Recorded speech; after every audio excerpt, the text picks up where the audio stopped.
All right. Well, welcome, BC Sandpilers. Dave and I are back from Adobe Max, and we're really excited to share with you our experience that we had last week, and then also answer any questions that you guys have relating to either the BC conference, pre-conference, or the actual Adobe Max itself. Okay, great. I got rid of that echo there. Awesome. So first, I just want to kind of start off by asking Dave. What are the positive takeaways that you had from the conference? Oh man, I don't know if you have enough time for it. It was a good experience for me overall. I really enjoyed the keynote. If you have a chance to watch the recording, I think it's max.adobe.com. I always get really excited with these keynotes. The creatives that are involved in that, the sound and the, I mean, it's like being at a Van Halen concert or ZZ Top, which tells you guys how old I am. But like you get the deep bass and it's this energy, and it really kind of gets you going. It's impressive. The screens were probably a football field across the front. I mean, there was 12,000 people there, and everybody could see what was going on. They really do a good job of that. And I particularly enjoy the day two sessions, which are the keynotes about the products and where they're going, and Adobe in particular. The next day is usually inspirational in nature, and I really I thought they had a home run on 3 out of the 4 sessions, which the fourth one wasn't even that bad. It just wasn't particularly interesting to me. But so I really enjoy the keynote and those sessions. I love meeting folks, even the ones that are not from BC, but certainly the BC folks that were able to show up, and meeting the Adobe people. But I like when you're going to these sessions, you're standing in line, and you want a good seat, so you get there early. So now you're standing in line with all these other creatives from all over the place, and you just start up conversations, and you find out where they're from and what they do and what brought them there. And is this their first one? I wore my Max hat from last year, so now that's the retro hat. So anybody else that had one of those, they'd be drawn to you and talk to you about, hey, did you like is this better than San Diego or not? It's real cool. I got more here, which we can go through if you want, but I enjoyed the sneaks, the sneaks on Wednesday night, where they get these interns and these folks from Adobe. Some have presented before, some haven't. Some they're just shaking in their boots, but they're showing they're passionate. They're showing what they love and what they've been working on. It's incredible. So I love seeing that, and some of that stuff makes it into the actual products. Some of it doesn't. In fact, probably most of it doesn't, but maybe some factor of it does. It's cool to see. Had great weather down there. It was mid 70s the whole time, which was I thought was pretty cool. Really enjoyed being with the rest of the Chicago digital team. I talked to everybody there. I work remote, so I talk to everybody there relatively regularly, but it was really nice to see some folks face to face. There's just nothing like it for building relationships, so that was cool. I also enjoyed the pavilion. So the community pavilion, they call it, is where they invite vendors to show their products and wares. And I was there. I wanted to see the Wacom tablets were there. I got to see what else was there? Samsung monitors. The thing I like the most, if Scott Reynolds is on, he knows I'm after it. Microsoft makes this the Surface Pro, which is huge TV size screen that it's a touch screen. It's real cool, and they tell me that it's available in Canada. The challenge is I'm a Mac guy and I'd have to go back to PC, and I'm not sure I'm quite ready for that. But it's neat to see all the things that were there. Even this year they had Airstream trailers there, of all things, which kind of made no sense to me. But when you get in sponsors, why not? They had 3 Airstream trailers there. I've done camping before, so I got to kind of go through those. That was kind of cool. And the rest I'll leave for now. Awesome. Well, the highlight for me was the food at the Max Bash. It was incredible. A million different desserts that and made in a ton of different ways that you've never thought before. So that was really awesome. And there's a lot of highlights from the show, and of course we can probably fill the whole hour with the things that we like. But I think it's let's get to the kind of the meat of it, right? And talk about some of the business catalyst updates, the BC pre-conference. I thought it was a really good turnout from partners. We had partners all around the world. I know in Sydney, there were people tuning in, and there looked like a good group of, I don't know, 15 or so there from the picture that I saw. So, and I know many people tuning in through the live stream as well. So really great participation, especially compared to some of the previous years. Really great that we had an official pre-conference and signage all around the event. I mean, this is the most real BC pre-conference or event in quite some time, and it was really great and good to see the Business Catalyst team again. And I mean, I had a good time presenting, and hopefully you guys enjoyed that and seeing some of the sites and the things that we've been working on. I know a lot of it probably wasn't new, but some of it was, but it's kind of a good recap of everything we've been doing with Business Catalyst and just why we love Business Catalyst so much. But with that, I'll turn it over to Dave for any kind of comments you've got on the BC conference itself. Sure, yeah. And I got to say, as an audience member, I hadn't seen your presentation before that day. And I liked the summation of kind of all the things that we're doing with Business Catalyst. And you kind of get energized a bit. You get encouraged that, man, this is possible to absolutely run an agency on it. It's a good platform. Yeah. That said, the folks that were there from Adobe, that they're cautious. In the past they've been pretty cautious about some things, and one of the things I enjoyed this time was they were fairly direct in that they'd said, no, we're not going to do that right now, as opposed to we'll look at it, possibly, maybe. Right. They didn't go that route this time. They just said, you know what, we're not going to do that in the foreseeable future. And I personally would rather have that answer than the other, where they're trying to just please you. At least you can make some plans around that. So I guess I was pretty happy with that this time around.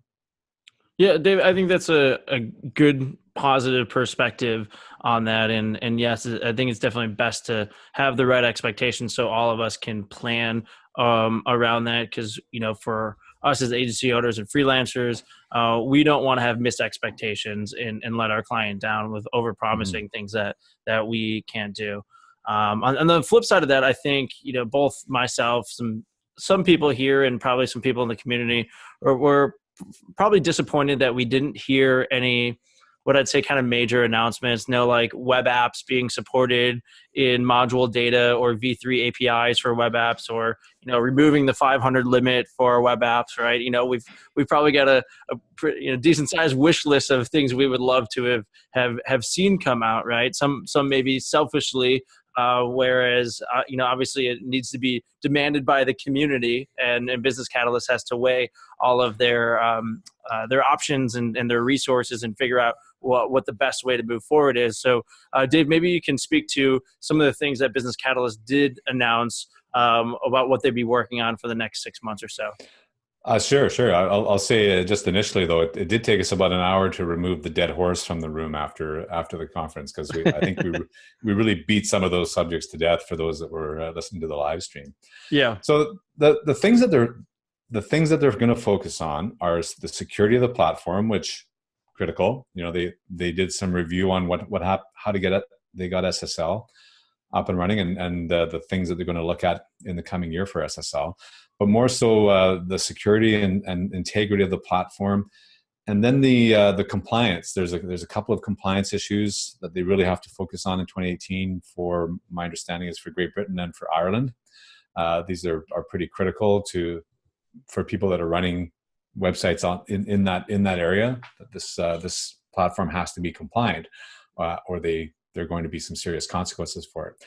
And then the third thing was the expansion of the API access there. And I don't remember exactly which APIs they were going to expose, but at a minimum, I think one of them was the redirects, if I'm not mistaken.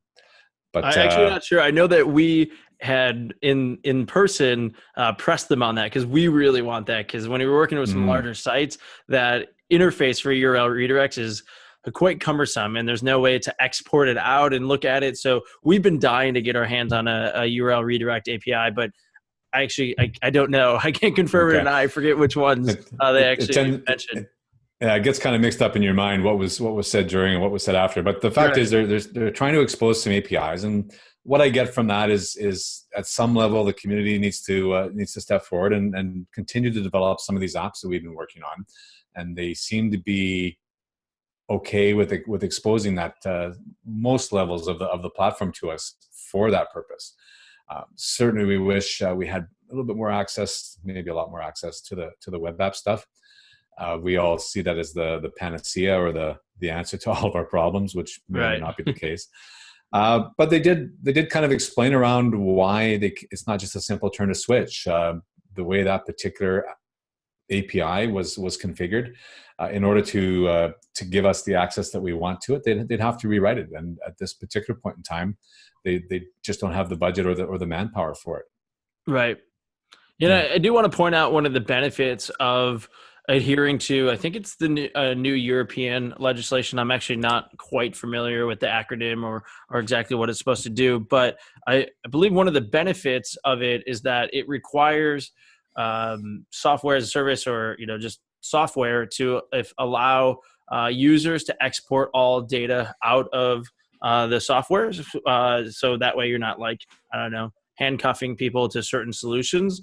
And so what that means for us as Business Catalyst users is that means that Business Catalyst is going to need to create more ways for us to export things, which is a win, and means that if they don't do it, then maybe they need to open up more APIs and allow developers to do it, which is a win. So I think the ability to export data and work with data and reporting in Business Catalyst is definitely something that we would love to see more access to and improved. And I know our clients as well. So they didn't go into very much specifics on really what that means, but hopefully we'll uncover it a little bit more in the coming months and share that news with you guys. Mm-hmm.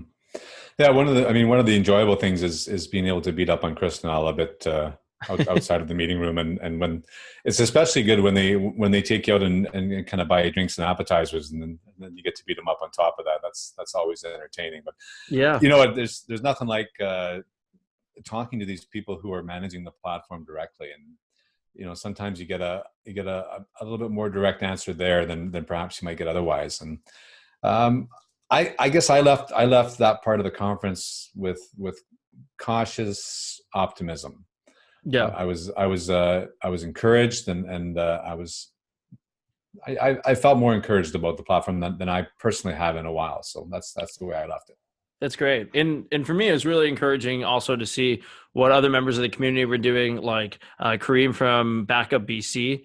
I know they've been putting a lot of time and effort into that tool, and that's out in beta right now on the App Store, I believe. Or if it's not right at this second, it's just any moment it's going to be. I know Greg is working hard with them on that.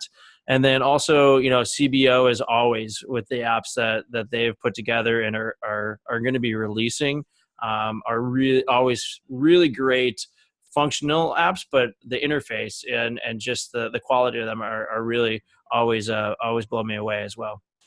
Agreed. Just a quick note: I just see James toss something in the chat session. If you do have questions, if you open up the Q&A panel, put them there. I've got it open so I can see it. That's probably the best place for questions. What did James say? And James actually brought up a great point, and something, Dave, that I know you wanted to cover. That was the line that Paul had in the conference, where he just kind of flat out said, Business Catalyst isn't going to grow. They're not adding more, team members, but they're continuing to open up more things in the platform so that we can continue to expand and grow the platform as a community, as a group. So, James, great point. Thanks for bringing that up. And Dave, I don't know if you have got any additional commentary on that. Well, I've had some time to think about it. I mean, at the time, I guess I could have thought it was a bit of a downer too. And Paul said, as a platform, BC is not going to grow. I kind of heard for the foreseeable future on the end. I'm not sure if he actually said that or not, but what I took from that is they're also not going to, it didn't say they're going to shrink. Right. So they've got a team, and they're going to focus on security and compliance and opening up the APIs. I kind of saw some level of stability in that, more so than than perhaps what could have been taken from that message. So, I mean, we'd all love them to grow. Well, to grow, Yep. they need more people on the platform. To get more people on the platform, maybe they need to have more features. There's that whole chase your dog's tail thing. But I just tend to look at it as, you know what, they were direct, they were open. He said, as you know, rather than letting you wonder, he said, we're not going to grow as a team. Okay. And with that level of directness, I think they would have said if they were looking to shrink. I think they actually would have said it. So It's a good point, Dave. And being around in the community for a while, it's definitely a different feeling, right? Back, I don't know, 6 years or so ago, there was a lot more, there's excitement, right? About, oh, this is coming out, that's coming out, you know, platforms growing, whatever. But quite honestly, we were pretty limited in what we could do with Business Catalyst, right? We were really reliant on Adobe to come out with the things that we need.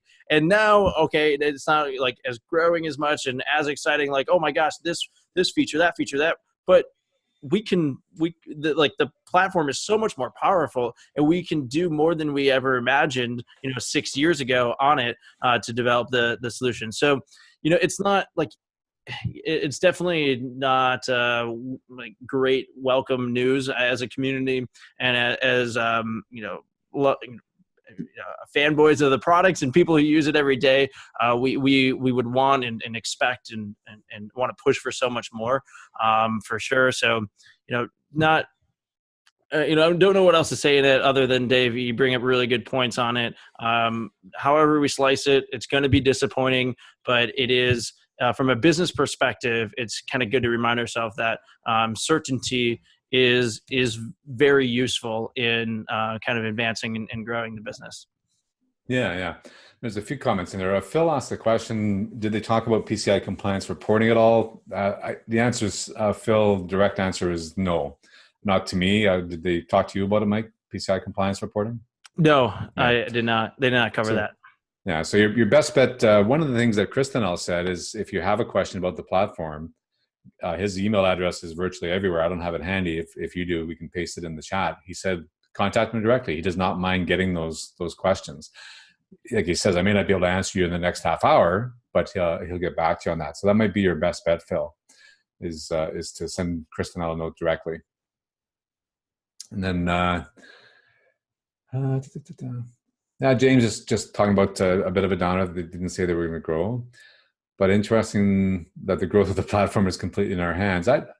Almost completely in our hands. And when you think about, I guess one thing that comes to mind is when Chris and I was giving you a hard time, Mike, about the level of site we're building on there and what we should we should actually be paying for hosting. Like right. He was implying like for $79 on the Platinum or even $49 on the other, on other platforms, that could be $1,000, $2,000. I thought he was exaggerating, but even $3,000 or $4,000 a month for the functionality that we're pulling out of Business Catalyst. What do you think about that?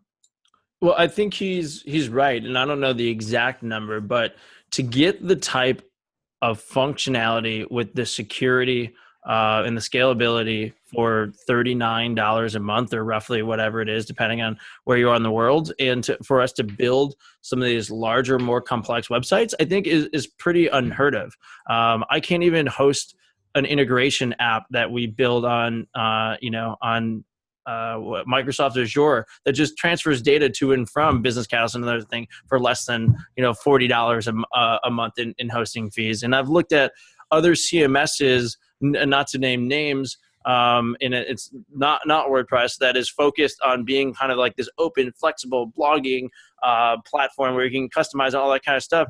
And that was like starts at $199 a month or something. And so Business Catalyst really, in my opinion, allows you to build mid-tier websites, like for higher end small businesses and mid-sized businesses, but at the cost of like an entry-level small business, or almost, right? Not quite, but really at the smaller business level. I'm not saying everyone should or has to be building larger websites. It's still, Business Catalyst is great for small websites too, but I think if you are building the larger websites on Business Catalyst, you're probably getting a steal in terms of the hosting and the monthly fee associated with it. And if we had to move away from Business Catalyst, we'd probably see, for some of our higher end sites, 4 or 5, maybe up to 10 times the price for hosting and licensing. You got to think about the transactions that you're pushing through and the connections and such. And if you have to have your own dedicated server, even in a server farm, I talked to the folks at what was the name of that hosting company that was there? Hang on. Was it Media Grid? Yeah, Media Temple, right? Media Temple. I kind of got a range of pricing from them, and depending what kind of transactions you're doing, some of these larger sites like the BIAA with hundreds and hundreds of pages, you absolutely can get up to the $2,000 a month range, Barry. So, I mean, it's a bit surprising, and certainly your average site is not going to be that, but it is there. So it looks like I can't see the name because it's cut off, but someone asked I mentioned SSL. Did they discuss external DNS? They did talk about that in relation to SSL, and just basically it's not possible at this point. Do you remember why? Well, and it's not, I don't know if it's necessarily not possible, because we could all point to various examples around the web of CMSs doing it, but Business Catalyst mentioned that. Not possible with their platform. Well, it is not even not possible necessarily. It's just that they don't plan on doing it. And the reason that they have cited is from a security standpoint, and more so from a kind of protecting against cyber attacks. So when Adobe and Business Catalyst manages the DNS for your websites, they can more readily kind of fix the problem and bring your site back up. And so I don't know if you guys remember a few months ago, perhaps the Australian data center got hit with the denial of service attack. And the sites that were had the DNS hosted on Business Catalyst, I think were up within the hour, where external DNS sites, I think it took a few days to get them back. So, can Adobe do it and Business Catalyst do it? Sure. Yes. I don't believe that it's technically impossible for them. It can be done. Have they stated that they're willing to do it? No, they have not. So, okay. James asked if we can speak about webhooks, and I believe you have some knowledge about webhooks. I'm still trying to figure out what the hell they are, but could you maybe speak a bit about that?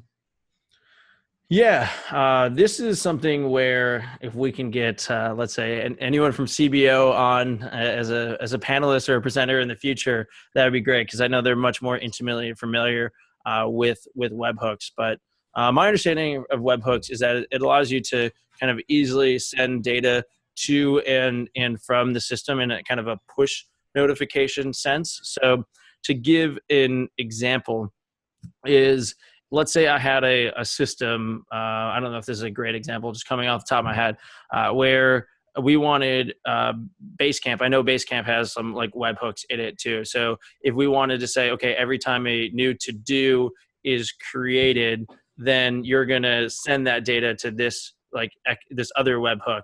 That could be incorrect, but I think it's to more easily exchange data between two systems rather than having to create a middleware app that pulls the two systems and like looks for the data.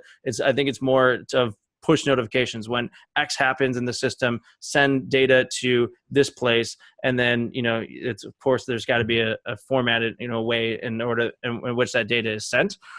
So I'm not a webhook expert, and they really gave almost no information about what the webhooks would be. Are they read only? Are they write only? Will they do both? Like, what APIs are going to be available through the webhooks? I mean, we got none of that. So I feel like I can't really speak too knowledgeably on the subject now. Okay. Again, there's another question. What do they say in the status of getting SSL working on e-commerce and web forms?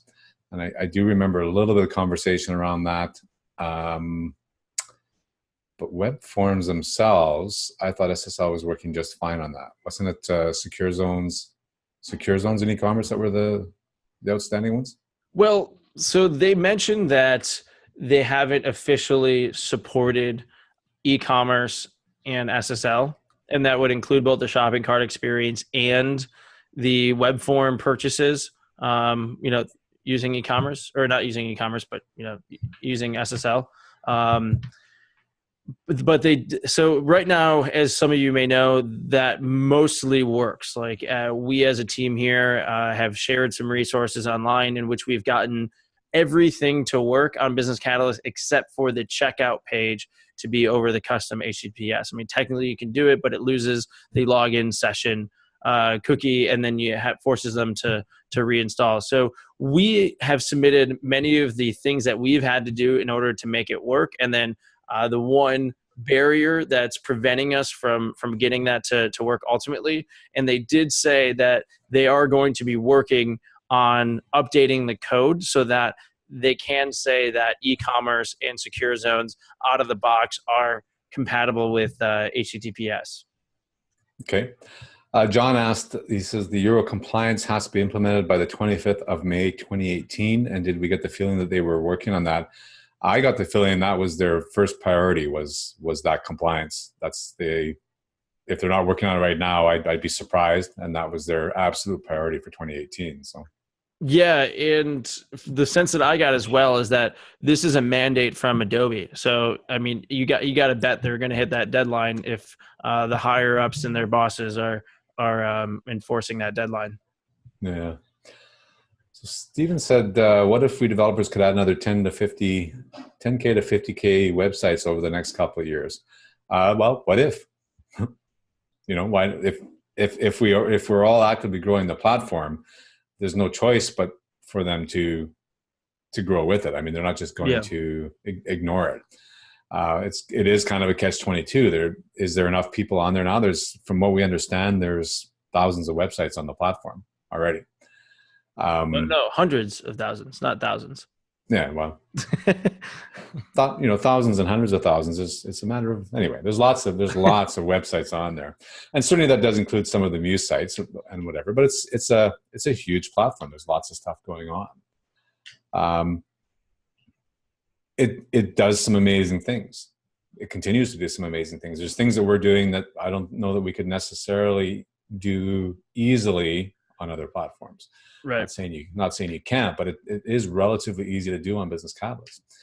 Anytime we go out and have a look around, we're drawn back to Business Catalyst because granted we have some ingrained knowledge of it, and that's certainly part of it. And no one wants to learn a new platform, but the challenges that we need to overcome are largely overcome. There's a few areas where we'd love to have something different, but for the most part, we're able to build great sites that our clients love and are able to take care of themselves. Yeah. And part of the challenge too, that we are coming to understand with Business Catalyst at Adobe is you look at, let's say, the growth of their stock, right? This is public information. When we first discovered Business Catalyst, I think it was $23. I don't know what their last price that they're trading at is, but it's like, I think around $170 or something. So that is it's pretty significant growth over the years. And Business Catalyst is it's a healthy platform. It's been growing over the years. And Business Catalyst, maybe at the moment we're hearing that it's not growing at this time from the team. But either way, when you compare it to the growth of Adobe as an overall company and some of their flagship products, it's any growth that BC has is pretty dwarfed by that. And I guess you could see from just a top level business perspective, I guess some of Adobe's decisions regarding where they're investing their time and their effort. And it's just being at the conferences and seeing the type of things that they talk about and invest in. It's more enterprise kind of focused. And and I think they've seen, at least in their stock price, some handsome returns on that in the last few years for sure. I know one of the ways a while back I used to sell Business Catalyst as a platform. I had customers that I'd done WordPress sites for, and I was calling them every 3 to 6 months with, "Oh, your site's broken," or "Oh, your site needs an upgrade," or we upgraded the site and one of the widgets broke and it's going to take me a few hours to fix it. And it's going to cost you money. And I would I continue to go back to that and say, and these customers that moved over to Business Catalyst after a year, 2 years, 3 years, I say, how many times have I come to you to say that I need to do an upgrade? How many times have I come to you to say that your site's broken? It's going to cost you money to fix it? Doesn't happen. Right. And you kind of forget that when you've been using this platform for so long. You kind of forget that. But and maybe there's some, certainly there's some better web hosting companies out there. Perhaps I know. In fact, they even showed up at the conference there. They weren't there this year. Media Temple, is that where? No, like WP Engine. Okay. WP Engine. They were there last year, and I talked to them a little bit. But I mean, they're managing a WordPress specific plan where they'll take care of your upgrades. They'll take care of that stuff for you. But still, I mean, that's done for you in Business Catalyst. You just don't have to worry about it. So I like to say I get to focus on your business while Adobe takes care of the infrastructure and the platform. And and again, you get on this platform and you use it for so long, you forget about that. Yeah, it's a good point. Yeah, so something to remember. Yeah. So Jack, you made a good point. Shopify stock went from 20 to 110 in the last year or two. So a good CMS can be profitable. Absolutely. And that's a great, fantastic growth of Shopify. And we have a lot of respect for that platform, and it's a good platform. But just to be clear too, that, again, this is not official information, but, Business Catalyst, as far as we know, is a profitable platform. So it's not the fact that it's not profitable, but it just hasn't seen relative to $6 billion company, whatever Adobe is. It's just different priorities of where things are at, perhaps. So another thing that I wanted to highlight here, though, because Daniel had messaged in and gave a really good clarification of webhooks that I want to make sure I mention. And then he says, webhooks give you a way to push a notification with just the ID status. So thank you for clarifying, because I thought maybe it sent all of the data, but it's just giving you the ID and the status. And then with that info, then you then make the request for the whatever info that you need. And you mentioned that this is a pretty big deal for him. So Daniel, thank you so much for clarifying that. You bet. And James, thanks for dropping that in there. That's a screen grab of the slide from the pre-conference that talks about what they're going to do over the next 6 months. So you can click on that and read it yourself, but it's along the lines of compliance, and then the APIs and the webhooks, and then some small fixes, which were vague. Phil asked if there's any words on why they dropped paid partnerships. The short answer is not at the conference, and I didn't hear anything outside of that. That was done some time ago, and I don't know the answer to it. So yeah, I don't know if we've ever. I think we have probably asked over the years, but I don't know if we've ever gotten a straight answer on it, or I just don't recall what the reason is. But yeah, maybe they're trying to make it easier for people to get on board. I don't really know.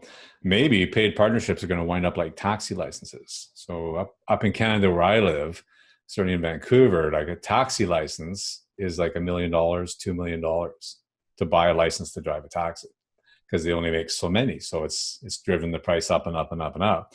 So if we have paid partnerships, maybe they're going to eventually be worth some money. I don't know. Hey, well, we'll try it out. Who wants to buy our paid partnership for $100,000? Yeah. All right, we're good.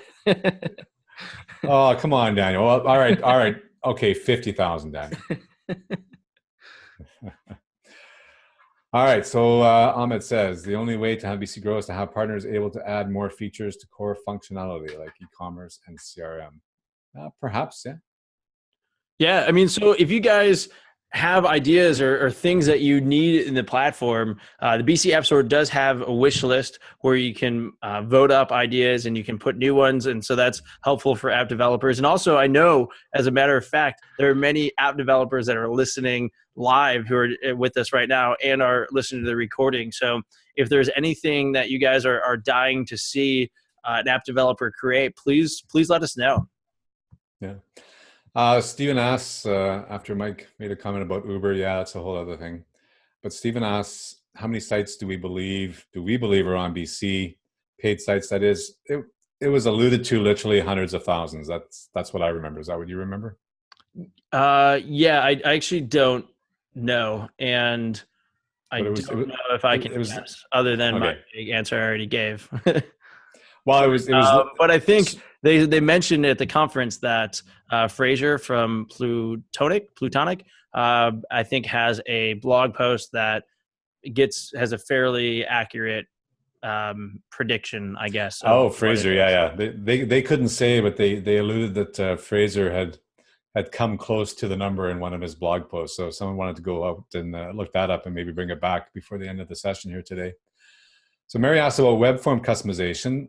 Nothing was talked about at the conference. If you're interested in that, though, have a look at Scott Reynolds' Foundation Form Builder, which does Yeah. pretty much what you're talking about. It's a very cool app, and yes, it's Foundation, but it takes the Business Catalyst default output and spits out code that is ready to go for Foundation. So, Dave, I would say that even if you correct me if you're wrong, but if I'm wrong, but even if you don't use Foundation, I would argue that the Foundation output of the code is going to be better than the table output of the code. And if you're using Bootstrap or something else, that it'd be better to try to style create new classes and style the output of what that app gives you rather than the tables in Business Catalyst. But I don't know that. So maybe, Dave, you can give your perspective on that. No, I'd have to agree that there's some value to that. I guess I would also say if you're running Bootstrap or another framework and you feel the need, send Scott at Thrive an email and say, hey Scott, build me one for Bootstrap. Hey Scott, build me one for Bootstrap. Because I'll say, guess how come he built one for Foundation? Because Dave would talk to him every week and say, hey Scott, could you build me a form builder for Foundation? And it didn't take that long. It only took a few weeks for him to give in. Nice. And yeah, Mary Higgins mentioned too that she has it and doesn't use Foundation. So, and then Barry mentioned that even though it's built for Foundation 6, it works 95% for Foundation 5 if you've got a site on 5. Mm-hmm. So Darren says, according to Built With, there are 71,332 active Adobe BC sites if you trust their data. I wouldn't have any reason not to trust them, but that jives with some of the numbers that were being passed around there. Yeah, we don't have any way of confirming or denying that. So yeah, they were a little vague on that. I'm just going to go to Fraser's site while you're talking there and see if I can find that post. Cool. And then we had another question come in. Did they talk about specific APIs they're planning to open up soon? And I do believe that on their slide, let me just open it up here. They said email marketing, events, and then update existing ones. And that was the entire bullet point. So I in conversation, they talked about updating and adding more APIs than just email marketing and events, but we did not get anything specific. And it sounded like, or maybe I'm just inferring here, that it's probably going to be based on community demand. Whatever they feel like people are knocking down on their door for, they might start prioritizing over some others. I'm not finding it on Fraser's site, so I'd have to go read each post, I think. No. Yeah, so I'm not finding it just quickly on Fraser's site, but it was interesting that they wouldn't give us the number, but they alluded that if you want to go do some research and scrubbing, maybe they get credits from Fraser on driving traffic to the site. It's just it's an NDA thing, right? I mean, there's private information that you can't reveal to the public, but you can point people to public information that may or may not be correct. So, all right, that's a little bit more information there. Cool. NDA, Adam says, yeah, in agreement. Greg says that they talked about, you answered that already, did you? Yeah, I did answer that one. I'll do my job and say, answered, done. Excellent. So I kind of made a list of the things I liked about the conference. I also jotted a few things down that I didn't necessarily like, if you're ready for that. Sure, absolutely. So the top of the list, anybody that knows me knows this was a critical thing. It was a huge frustration for guys like me, and that is the 30 deep line at Starbucks. So 12,000 people show up at a conference, and they have 6 tills and 4 machines, and of course they have 3 people and one machine going. Frustrating for me. And the number of people, from a business perspective, the number of people that walked away, I mean, was double the number that were actually stopping. So anyway, I think they gave free coffee at the conference, Dave. So now, yeah, this kind of might just be your problem. That's not, it might be my problem. That's not coffee. What they were giving away was not coffee. It was brown water. Oh, okay. Anyway, I wondered maybe the size. Like the first year I went, it was 5,000 or so. Then it was 6,000. Last year was 8,000. 12,000 people is a lot of people. And I'm not sure, boy, they're going to run out of places where they can run an event that size. This was the right place for it, because they definitely were able to do it. And it didn't feel like 12,000 people. Yeah. One of the most amazing things I've ever seen was how they get 12,000 people through lunch in an hour. So think about that. And they did it 3 days in a row. And yeah, but Dave, didn't you try to sit somewhere you weren't supposed to, or was that at the? Oh yeah, no, I got all that too. That was at the keynote. I like to be underneath the screens because I know I'm not going to get near the front, so I like to sit back a bit, and then you can get out quicker too, right? Because of course I'm thinking about lunch. And this one of the helpers comes over and she says, "You can't sit there, sir. You're supposed to move up." And her and I had a bit of an argument. In the end, I said, "Well, you have your manager come talk to me then," because he was not going to be happy with her. I says, "Well, you have him come talk to me. I'll straighten him out, but I'm not moving." So they try real hard to, and of course, I felt bad because she no sooner walked away than people started to do exactly what I was doing, because I burst the dam there, if you will. But some stuff I just won't put up with anyway. So I don't know. It's like 12,000 people. Boy, if it gets bigger again, if it goes 14 or 15,000 people, could they run 2? Probably not. Like they could. Yeah, I don't know. I mean, I thought, Dave, that although it was the largest MAX that we had attended, and I think I've been to 6 of them now, it felt like almost the most well run. I mean, it didn't feel that overwhelming. And actually, when it even got to the Max Bash, it's usually such a huge crowd of people where you're lining up to get food or drinks or dessert, or to see this attraction or that cool piece of art or whatever. And it was that way only for a sliver of time this time, and the rest, it really felt spacious and I can kind of just hang out. I don't need to rush from one thing to the next and wait in line half the time. So I think they did a really good job managing the amount of people that were there, I thought. Yeah. Unless you're trying to get a coffee from Starbucks. I'm just saying. I think also, I'll just say this and whatever. I think the keynote needs something new. So I think they're leaning a bit too much on Jason now. So he's the long-haired dude at the end there that does the singing. Yeah. And Jason Levine. Jason Levine. It was cool the first time, and the second time. The third time was getting a bit much. I think it just felt a little bit contrived this time. The first few times was organic. Yeah. This felt kind of contrived and rehearsed, and right. I didn't enjoy that part of it quite as much as I did the first little bit. So maybe some feedback for him. They gotta look at something else there. I'm sure he's a super nice guy, but I don't need to hear him be evangelical again. Well, Dave, if there's 8,000 people last year, I'm just making that up, I don't know, and there's 12,000 people this year, then 4,000 people experienced that for the first time at least. And so maybe we're just getting kind of the older, hey, we've been here, done that sort of thing. But maybe it still had that wow experience for first timers. Sure. Well, lots of people cheered him. So, I mean, it's all good. And maybe I'm just old and cynical. I didn't have my Starbucks. So. I'm just saying. And you see now, even that's probably old now. There's guys on the chat session going, "Dave, shut up about your Starbucks. I heard it 4 times already," right? So, it's all relative. I would like to myself maybe a little more time to explore. I'd never been to Vegas, and I had some time, and it's kind of a double-edged sword, right? I mean, it's expensive. If I could have, maybe if I was going to do it again, I might have paid for a couple of days ahead and a couple of days behind, and maybe stayed and explored a little bit more. That said, walking up and down the strip there and getting propositioned by some of the hookers was a bit eye-opening as well for a guy like me from Canada. So, but there's the Hoover Dam, there's Fremont Street, there's a bunch of attractions there that are not related to the strip itself, and a smarter guy might have maybe arranged to have a few more days either side there and spent a bit more time. That's just some advice for someone who's planning to go next year. Yeah. The other, So I just want to mention the comment that came in that said PCI compliance was right on the top.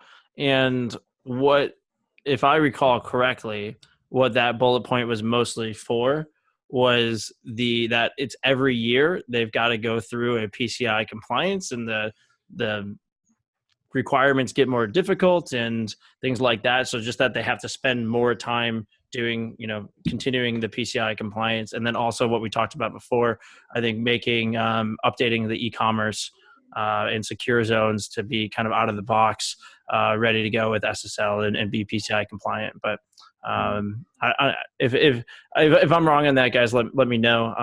It's not my intention to be incorrect. It's just it's a week long of a lot of information download for sure. Yeah, I got called out for bringing my first world Starbucks problem out in the open. So good for you guys. James said, reminded me, I should have told you this at the beginning. In the drop down in the chat there, under the 2, it says all panelists, and there's a drop down. If you change that to all panelists and attendees, it goes to everybody instead of just to Mike and I. So sorry, I should have said that at the beginning. And Jack says that Max is back in LA next year. All right. I liked LA. That was cool. I know where to stay there. So then there's another comment too that Adam mentioned that says, Max is not a good fit for a web developer. I'm looking hard at attending an event apart. I've actually never been to an event apart conference. I've heard great things, and I agree. I mean, Max is not focused on the web developer. If you're a web designer, absolutely. If you're any creative individual, yeah. But I mean, I attended 5 sessions, something like that, and all of them were related to being a web developer, not necessarily like maybe they weren't like very code centric, but I think they give you some skills that make you well-rounded developer, talking about things like accessibility.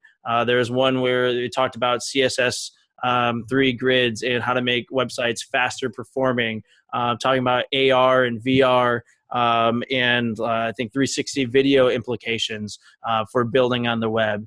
There's another one about the science behind why design matters, and so how to convince and talk to your clients using actual like neuroscience to explain the connection between emotion and logic, and how that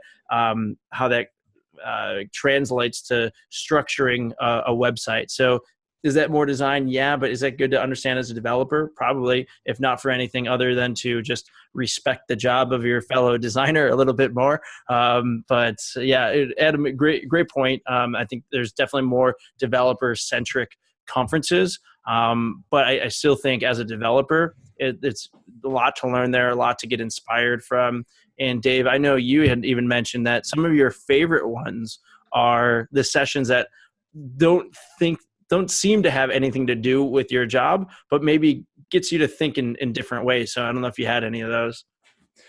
Well, like Adam said, he thought it was very beginner oriented. And I guess I'll chime in on that, in that I don't personally go there looking for a higher level of skill development. If I want that, I go to Code School, or I go to some of these other online platforms. When I go to Max, I try and expose myself to things I wouldn't normally look at. Yeah. So for instance, I went to Design of the Resistance, or Design for the Resistance. And it was about how graphic design was used in chaotic times as a tool to portray a message or to display a message.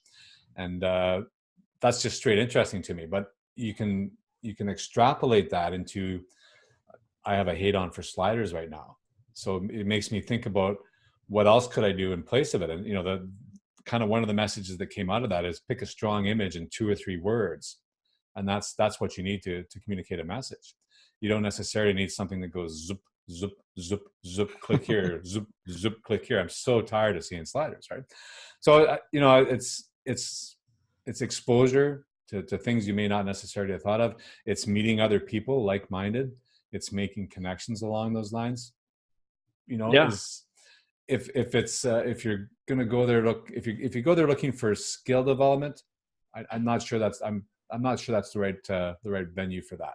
Or it's at least not Yeah. how we digest the conference, because there are labs, and I do remember there being a lab about using Dreamweaver and GitHub together, and it was like it reminded me of back being in college, where there's a handout with like lengthy like instructions, and you're following along with the instructor and typing and coding. And I lasted like 30 minutes in that one because I'm like I'm not going to sit here for 3 hours. I'm Mm. pretty sure like I know most of this. I'm going to get a little bit out, but like let's go talk and learn from other people. So yeah, at least for us, we don't typically sit in the labs, but I Yeah. know they are very helpful, probably especially for beginners, and other people as well. So Jack, thank you very much for pasting the link there. That's the online session. So really, you can go and watch anything you want there, oh yeah, for and free. for free. Yeah. And the only deal is you can't necessarily ask a question, but even often the instructor will leave their email address at some point in the recording. So even if you had a question, you could probably do that. It's the max.adobe.com/sessions/max-online. That one. Yeah, and I personally thought the one about responsive web design or development for 2018 was a really great one. And Mm-hmm. maybe all of these things, and if you are, you're awesome. You're way ahead of me. But I liked learning about it, and as someone who is less in the development role these days and more someone that talks about development and talks with clients and either managing a project or selling something, I love hearing how other people explain technical topics. And I really think a lot of the speakers at Adobe Max did a great job of presenting the topic. And so that's one of the things that I look for when I attend as well. Yeah, I'd have to agree with that. I was trying to think. It was the one where they talked about the left brain and right brain, and that was interesting because you think, the left brain is all formulaic and logic and all the rest of that, and some people are right brain, and that's very artistic. And what that session really said is it takes both, and then he went on to explain why it takes both. So Yeah. even just from that perspective, it kind of bursts as you think about call to actions and you think about how you're laying stuff out on a page. It kind of makes you rethink that. Yeah, that was a really good one. I think that was the why design matters, this and the That's right. science behind it or something. Yeah, that one was amazing because I thought, oh, science behind it. He's just going to put up here's before, here's after, and here's the data, the conversion, the increase in conversions, and this is why design matters. So here, just look at the statistics, right? But Mm-hmm. it was totally something different than that. It was like, no, I'm going to help you understand how the brain works, how memories are formed, why humans do what they do, and where design fits into that process. And then how you can translate that and figure out, okay, when you structure a homepage, well, like, you need to start to appeal to emotions first and then kind of get down to logic towards the bottom. And same thing as you structure the user journey on the site. So it was very educational, but yet still practical at the end. So I thought that's a really good one. And I Mm-hmm. forget the name of the guy who did it, so I'd love to give him credit, but you guys Yeah. can find it on the Max website. One of the access you have to folks is amazing. I know when we were in that accessibility session, and at the end you were asking a couple of questions, and an Adobe guy pops up and starts to answer your question, like a guy from Adobe that's Yeah. specializing in that is sitting there, and you get to ask him anything you want, really. Yeah, I mean that was pretty cool. And he answered my question, and then he gave me his card and says, "Hey, I'm like the lead accessibility guy at Adobe. If you ever have any accessibility questions in the future, just reach out to me." I'm like, "That's awesome." That would be hard to get that sort of access other than going to the and all I did was ask just like an interesting question after the presentation. So. In previous years, I've had the same kind of access to the Dreamweaver team, and I was having a problem with Dreamweaver, and the guy, I took his card, I emailed him, and he told me how to fix it. It was pretty cool. Any other questions from the field there?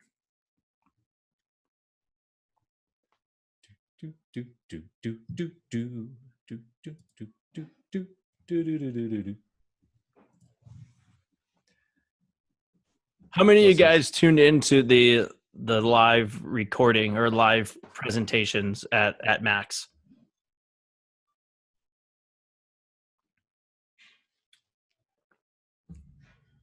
Yeah, the BC one is what I'm referring to. I should have clarified. Yeah, a few folks. Barry came in after we finished talking about him, so I guess that was probably better.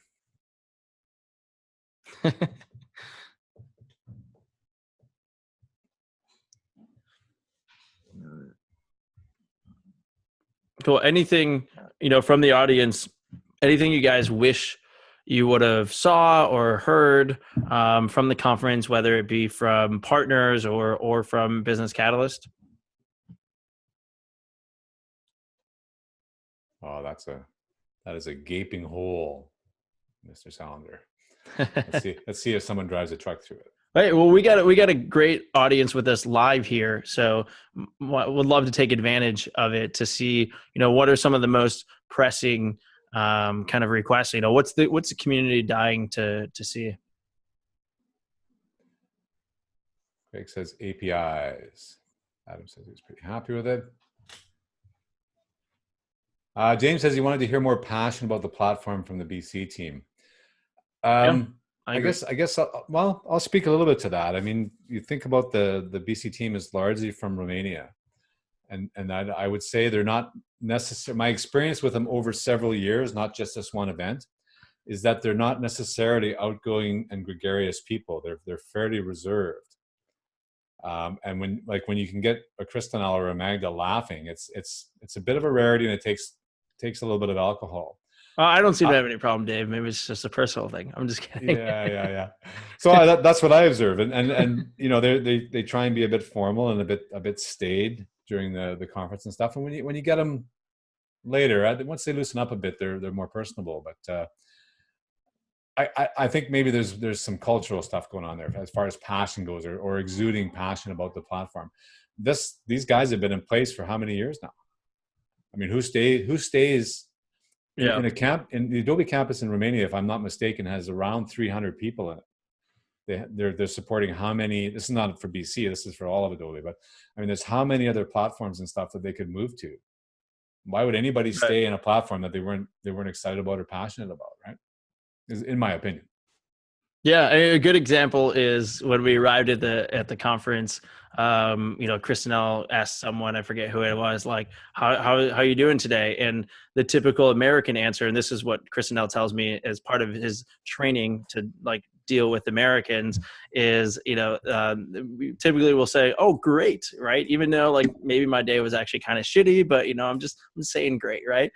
Whereas you ask Kristinel or a Romanian how their day is, to say, "Okay." And then, they were trained to say, if you do that around Americans, they're going to ask like, well, what's wrong? And they're like, not right. When it happened at the conference, Kristinel goes, he's like, like I didn't win the lottery today. So it's not great, but nothing bad happens. It's okay, but like for me to say my day's okay, that's kind of like, I'm kind of leaning into like, hey, come on, ask me about what's really wrong. Yeah. That was, pretty cool. They're definitely personable. Like you can ask almost anything. That's what I found, and you get an answer. So Adam, maybe you could elaborate what impressed you with Paul there, if you don't mind. All of a sudden, click. I think he was impressed that he was able to bypass the Starbucks line. Oh, that's because he's A for Adam, and I'm D for Dave, and that's why he got ahead of me. No, I think it's because Paul was an employee, so he just got to go to the front of the line. Oh, that's just kidding. It's I mean, if I was a good golfer, I could hit Starbucks here with a 9-iron. So the guy gets spoiled. Awesome. Well, guys, thank you so much for tuning in live, and for those listening to the recording, we appreciate it. I hope you guys enjoyed the BC Max that was presented live, and our recap of Business Catalyst Max and the full Adobe Max conference. And tune in every week. We're around doing the BC Sandpile, and the upcoming topics are posted ahead of time on the website. So thanks again, guys, for tuning in, and we look forward to seeing you guys again live next week. Yeah. Have a good night, good day, good evening, whatever it is for you.